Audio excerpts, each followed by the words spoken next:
Okay, welcome back to How to Learn Tenor Banjo. This is our new playlist.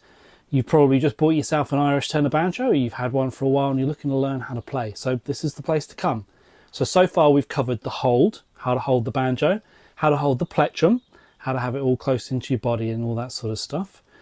We've also covered some other things that I personally do in other videos, like having the bottom string tuned up to an A. If you haven't seen that, go check it out, because it's important to start how you mean to go on. Also, stringing the banjo and the gauges of strings have also been covered. So in this video, and we covered the rules where your fingers are allowed on the fingerboard. So now we're going to have a look at playing our first, it's not really a piece, we're going to have a look at a scale first.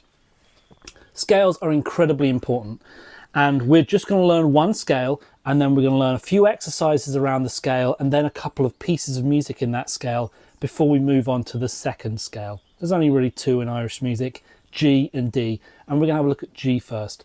I know A exists, but just forget about A. It doesn't really come up that much. So G, we're going to have one octave of G, and then we're going to have two exercises. These exercises are specifically designed to help you move around your banjo, learn the notes on the banjo, and that's what the G major scale is going to do, and that's what we're going to do first. We're going to learn the positions, the notes, and naming the notes, so that if you're doing a tutorial video and you're learning a tune, the person, me, will be saying A, G, F sharp, G, and you'll be able to know on your banjo where that is without having to worry about where the frets are, because you've learnt it in amongst the scales. The next two videos we'll do next will be the G major scale arpeggios and the G major scale going up in thirds. Now what these do is they're going to help you learn tunes easier and faster. They're very important pieces of technique. I still practice them today, and I encourage all of my students to do so, as I think they're brilliant. But for now, we're just going to focus on that G major scale, okay? So let's crack into it. Okay, so let's have a little look at our G major scale. This is what it should sound like.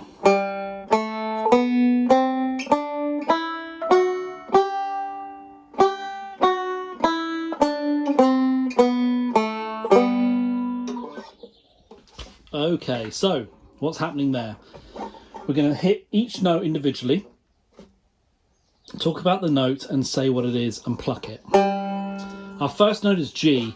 Now it's on the D string, which is this string, which is the second closest to your nose, and it's fret 5. What do I mean by fret 5?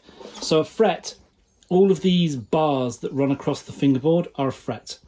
And in order to fret a note, you press it down with your finger just above the bar, as close as you can to it, to get a nice clean tone. So fret 5 is literally 1, 2, 3, 4, 5. That's the 5th fret.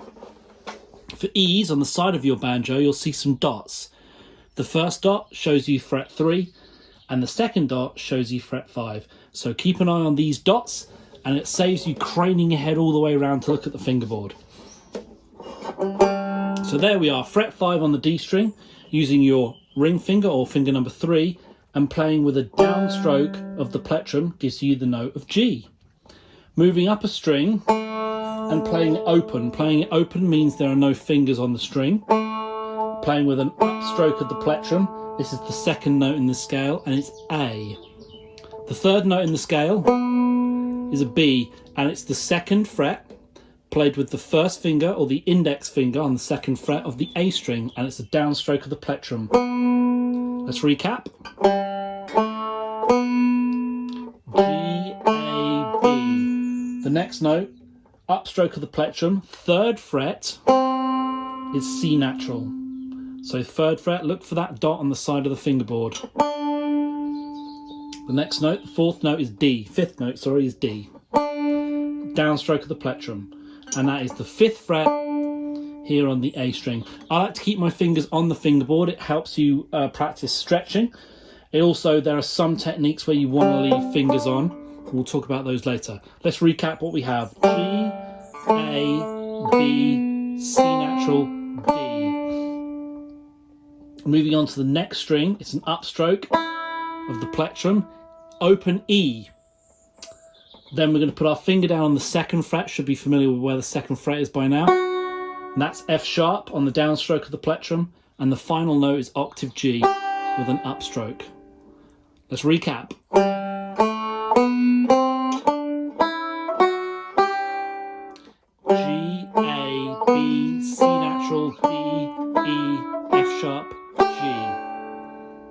Okay, and then we'll play it down again.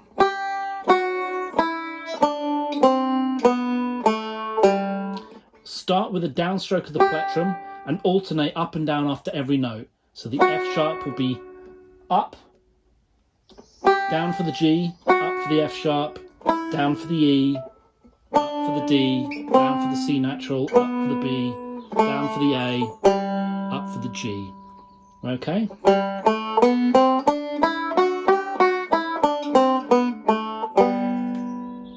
And there you have it. That is the G major scale. Okay, so you have the G major scale down.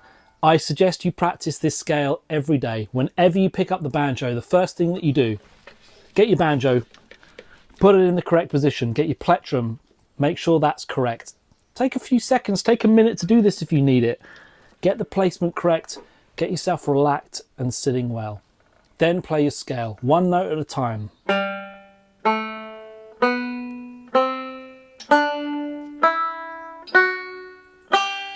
And down again.